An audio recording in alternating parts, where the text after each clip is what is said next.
All right, guys, week 8 of launch. So, congratulations, made it this far through. A whole lot of time meeting together, and we're almost at the end of it. So, give yourselves a hand for making it this far through.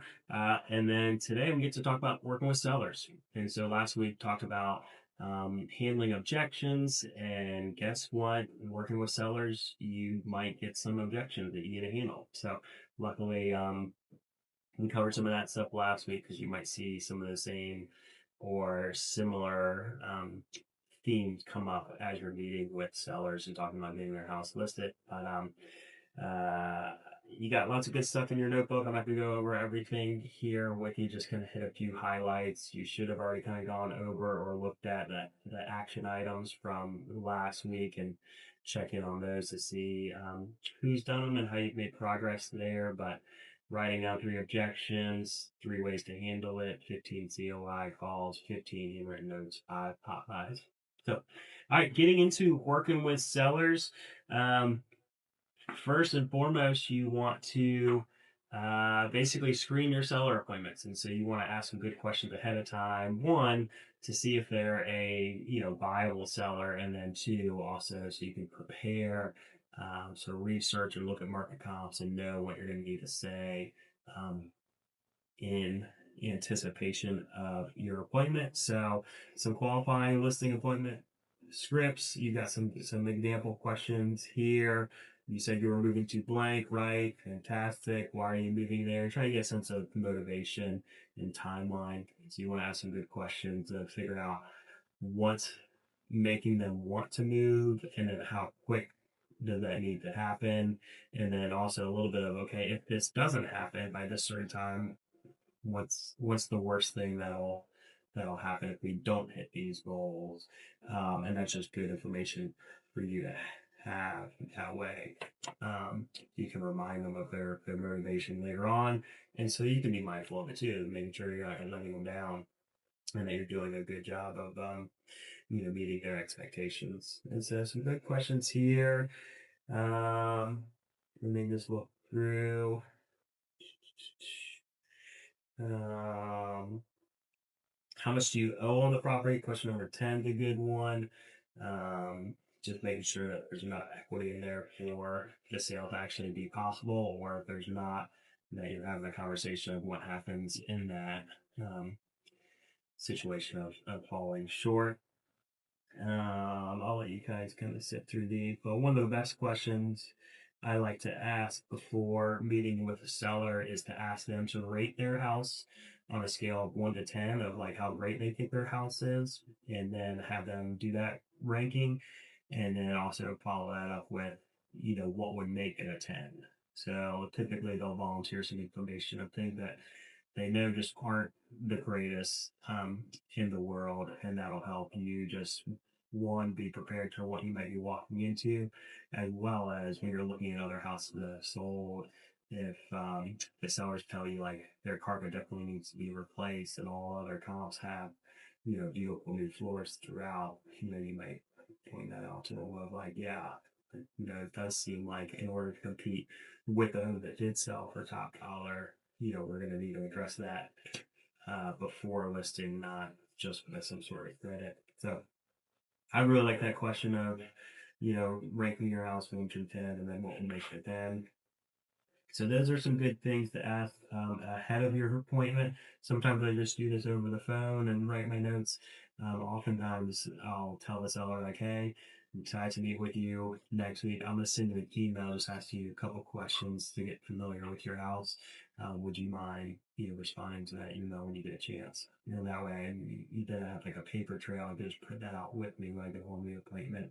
And some of the questions might be something that I actually have to think about. Like if you're asking how old is the roof or how old is the HVAC, they can actually look into their file and really think through, versus if they're just on the phone verbally, they might not be able to remember quick enough how old things are. So that's beforehand. Now getting into your next page here of the actual listing appointment.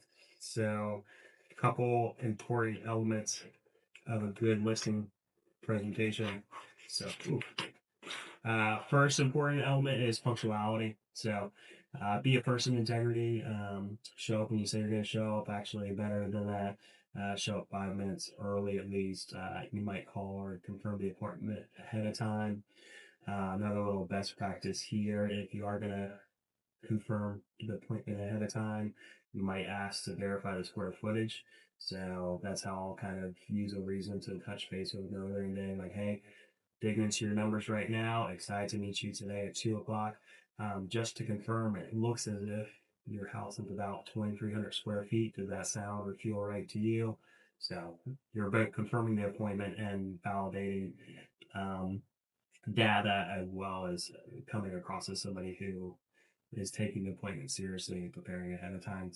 Uh, so number one, the important element, powerful listening presentation is punctuality. Try to be 5 minutes early. Number two important element would be professional appearance. So you want to be at least one step above the client in terms of your dress and your attire. It could also be extrapolated out to how nice your car looks. Is it cleaned up? Is it presentable? So professional appearance. Three would be build rapport and bond during the tour. And so I always have the folks give me a spin around the place, and then I'm looking for just maybe where they went to college or pictures of family, things that they're into, and you're trying to build some rapport, get to know them some, let them get to know you a little bit. So, third important element would be to build rapport. Fourth important element is to actually have that home tour. So don't just go straight to the kitchen table and start talking numbers. They want to show off their house. They might have questions of like, hey, do we need to get this thing fixed or not? Um, but I would say you kind of owe it to them to actually walk around the house, ask if there's anything that you missed, ask if there's anything that they would like to show you outside, but do the home tour. Fifth important element is to organize your presentation materials. So come prepared with a presentation, whether that's a hard copy printout that you're going to leave with them, or maybe some folks are doing a tablet version. But just that you are organized and prepared to give them a presentation of your marketing material, as well as um, recent sales and stuff like that. Six, important element is that you're doing an explanation of current market conditions. And so you are the real estate expert, and you're the real estate expert for today.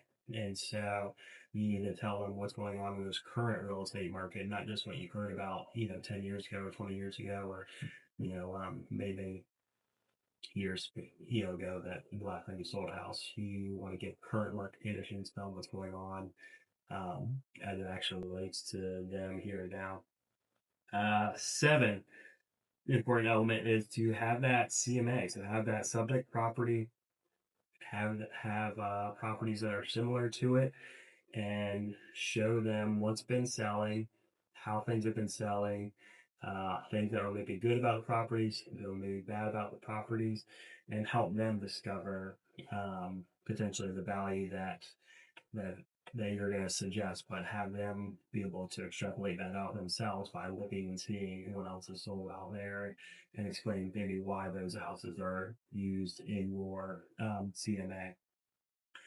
Eight important element would be the marketing strategy. So, they're hiring you as a marketing agent. You might even call yourself as an advertising agent, a marketing agent, not just a listing agent, but somebody who's actually going to market your property. And they explain why you're different than others, and how you are able to get as many houses sold as you're able to. So, eight, important element, marketing strategy. Nine, ask questions. So don't just tell them all your information, but make sure you're asking good questions about them, about goals, about the house, about things that they've done specifically to the house and they might take a lot of pride in. Maybe about things that they may want to make sure don't convey with the property or do convey with the property, all that stuff. Like, make sure you're asking some questions.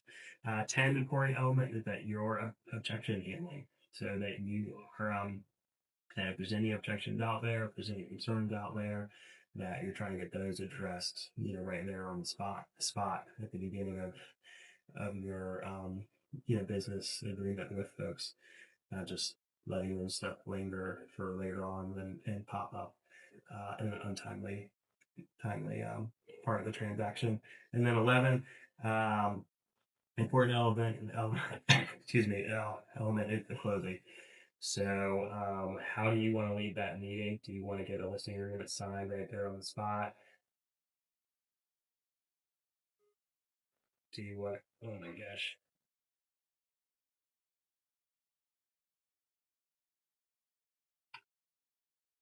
Okay, so perfect. Do you want to get a signed listing agreement right there on the spot? Do you want to walk away with a spare key? Do you want to walk away with um, getting your photographer scheduled? Whatever you want that closing to be, don't forget to kind of get there. So those are 11 important elements of a powerful listing presentation. So that's in there. There's a uh, paper here on the 1 minute presentation, and so very quick, right to the point of getting the house listed. You might do that. Depends on your relationship or relational capital with the folks, but that's something you can take a look at and have in your toolbox. Some papers here on the CMA presentation. You're going to say at the beginning, hey, you'll have the opportunity at the end of this to either list your home with me, or you'll decide not to list your home with me, or I'll decide not to take your listing. So that might be how you kind of start the meeting and say, hey, here's the possible outcomes. At the end of the day, when we're done talking, here's possible outcomes. So that's an interesting beginning that you might try out, see how you like it. Again, getting into some questions, some of the stuff you learned from the pre-screening appointment, and then as well as some stuff they're actually going to talk about there on the spot for as it relates to pricing. There's some good stuff there. Let me see what else we got. So yeah, let's just kind of remind more motivation. There's price objection scripts. So you're certainly going to be having a conversation around price. Some sellers are great and they trust your leadership entirely. And if you suggest a price, they go with it because you're the market expert. Some folks already have a different price in mind, could be lower or could be higher. Um, but nonetheless, you're going to have to learn and be quick on your feet there, how to navigate through those conversations. And so the more you practice this, the better you're going to get at it. You can role play this, and then you can also just get out there and get the experience and get in front of some sellers. I would say even if you're listing a house for like a friend or a family member, I still go through a pretty formal um, listing presentation with a CMA because I feel like it's the right thing to do, but I also feel like I want them to know that I take this business very seriously and that I am a true professional. Um, and so that's a great people to kind of try some of this stuff out on as well. So, sheet gear for powerful closes for pricing presentations. So that's coupled up with your pricing objections. And then our plan for action of getting your home sold.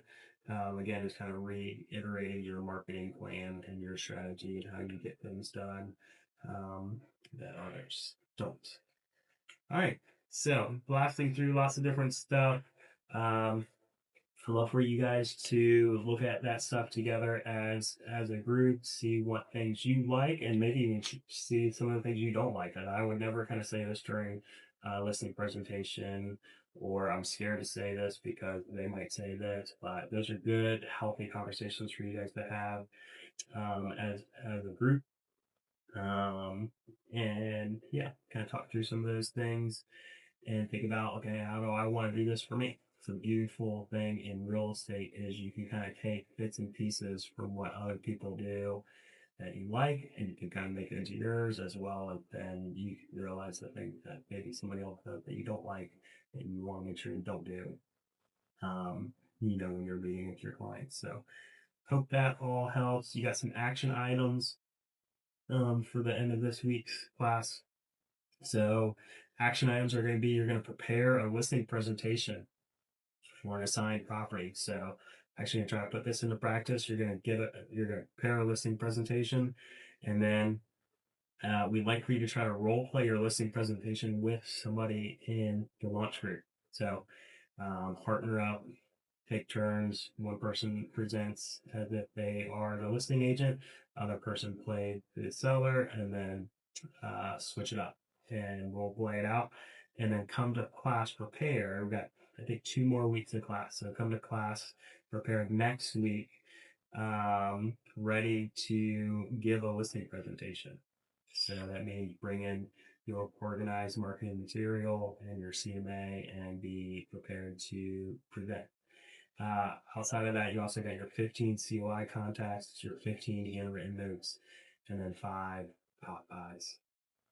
So, all right, that has it for week 8 of launch, working with sellers. Got a list last. Hope that helps. And thanks so much. Bye.